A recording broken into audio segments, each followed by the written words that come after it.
জামাত ক্ষমতায় এলে, জামাত ইসলামী ক্ষমতায় আসলে, এই পরিভাষাটা রাজনীতিতে এতদিনও অপরিচিত ছিল। এতদিন ছিল বিএনপি ক্ষমতায় এলে, আওয়ামী লীগ ক্ষমতায় এলে। নির্বাচনের আগে রাজনীতিতে মাঠে ময়দানে, বক্তৃতা দানে, টিভি টকশোতে এটাই ছিল প্রতিষ্ঠিত পরিভাষা যে আওয়ামী লীগ ক্ষমতায় আসলে, বিএনপি ক্ষমতায় আসলে, তারপরে ডট ডট ডট ডট।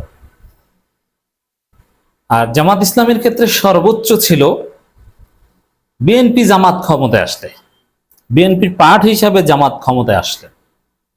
এর বাইরে কোনো পরিভাষা ছিল না। হ্যাঁ, মাঝে মাঝে জামাত নেতারা বলতেন জামাত ক্ষমতায় আসলে, কিন্তু এটা নিয়ে হাস্যরস হতো, কারণ ইট ওয়াজ ইম্পসিবল। জামাত আবার ক্ষমতায় আসবে এটা নিয়ে আলোচনা করার কি আছে? নির্বাচনী তো ম্যানিফেস্টো কিংবা কোনো কারণে মাঝে মাঝে দুই একবার বলতে হতো জামাত নেতাদের যে জামাত ইসলামী ক্ষমতায় আসলে। এটা নিয়ে সবাই হাসাহাসি করত, সব অবাস্তব কথা কেন বলেন।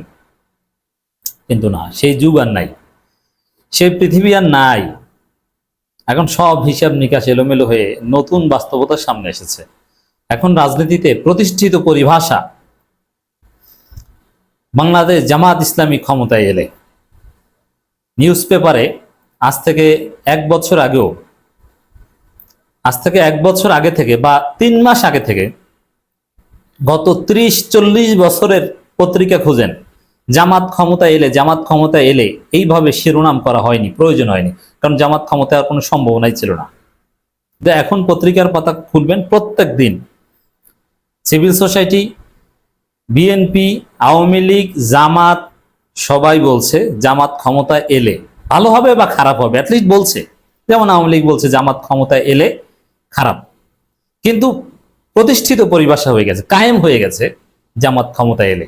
দ্যাট মিনস জামাত ক্ষমতা সম্ভব, আসবে, আসতে পারে, ওয়েল এস্টাবলিশড। সব পক্ষ, ভারত যেমন, ভারতও কিন্তু এই কথা বলছে জামাত ক্ষমতা এলে নেগেটিভ, কিন্তু ক্ষমতা এলে এই কথাটা তো বলছে। এটা জামাতের ক্ষমতা আসার পূর্ব লক্ষণ, পূর্ব আলামত। দর্শক, আমি কয়েকদিন যাবত দেখছি, বিশেষ করে ডাকসু জাকসুর পর হঠাৎ জামাত ইসলামী উপজেলা পর্যায়ে যে বিক্ষোভ মিছিল করেছে 5 দফা দাবিতে, তারপরে জামাতের গণজোয়ার আরো কয়েক গুণ বেড়ে গেছে। ডাকসু জাকসু কমপক্ষে 10% ভোট বাড়িয়ে দিয়েছে জামাতের, এবং উপজেলা ভিত্তিক যে কর্মসূচি পালন করেছে জামাত, তারপর আরো কয়েক পার্সেন্ট বেড়েছে। কারণ মানুষ দেখছে যে তো সব জামাত, সবাই জামাতের মিছিলে যায়, এত বড় মিছিল তো কেউ করতে পারে না, অতএব জামাতই করি, ক্ষমতায় জামাত আসবে, জামাতই করি। এইভাবে একটা পারসেপশন তৈরি হয়ে গেছে।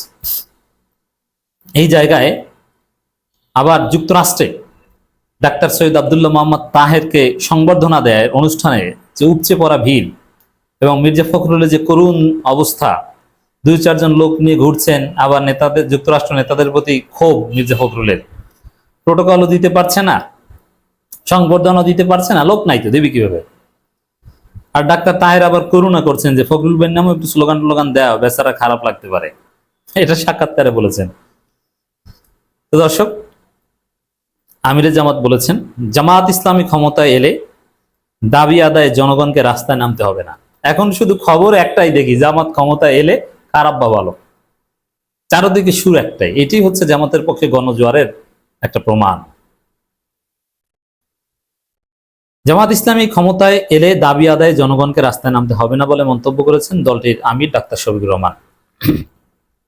তিনি বলেন, 5 বছরে উন্নয়নে বুলেট ট্রেন চালু না করতে পারলেও উন্নয়নের এক্সপ্রেস ট্রেন চালু করা হবে।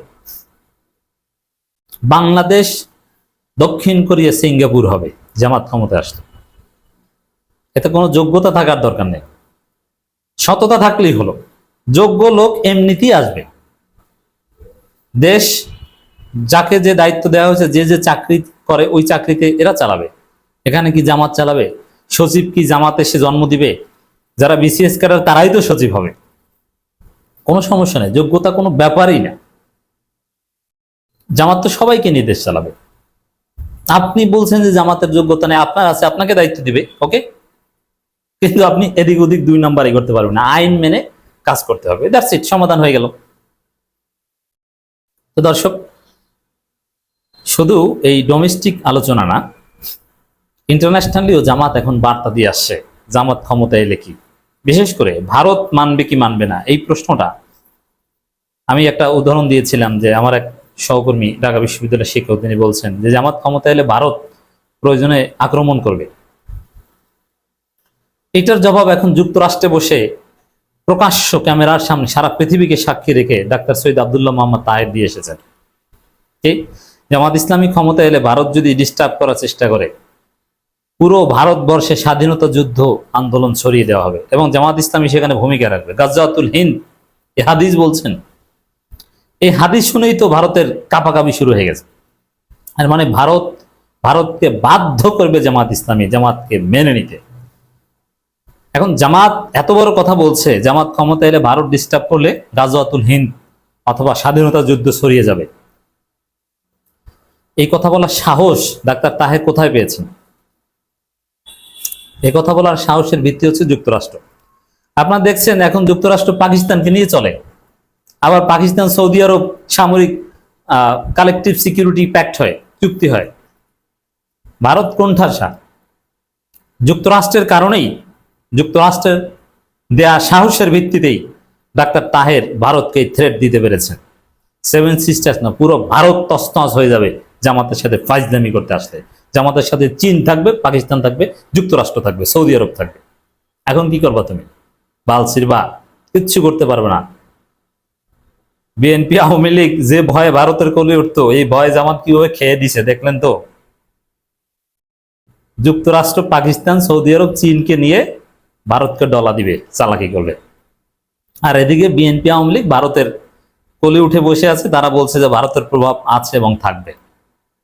দেখি কি হয়, জামাত ক্ষমতা আসবে। জামাতের আমির বলেন যুবকরা যোগ্যতা অনুযায়ী কাজ পাবেন, কিন্তু সেই পরিবেশ আমরা গত অর্ধ শতাব্দীতে তৈরি করতে পারিনি বিগত সরকারগুলোর ব্যর্থতার কারণে। জামাত চায় জনগণের সহযোগিতায় ঘুণে ধরা বাংলাদেশকে নতুন করে গড়ে তুলতে। তিনি আরো বলেন যে শিক্ষা মানুষকে নিচে নামিয়ে দেয়, সে শিক্ষা আর দেওয়া হবে না।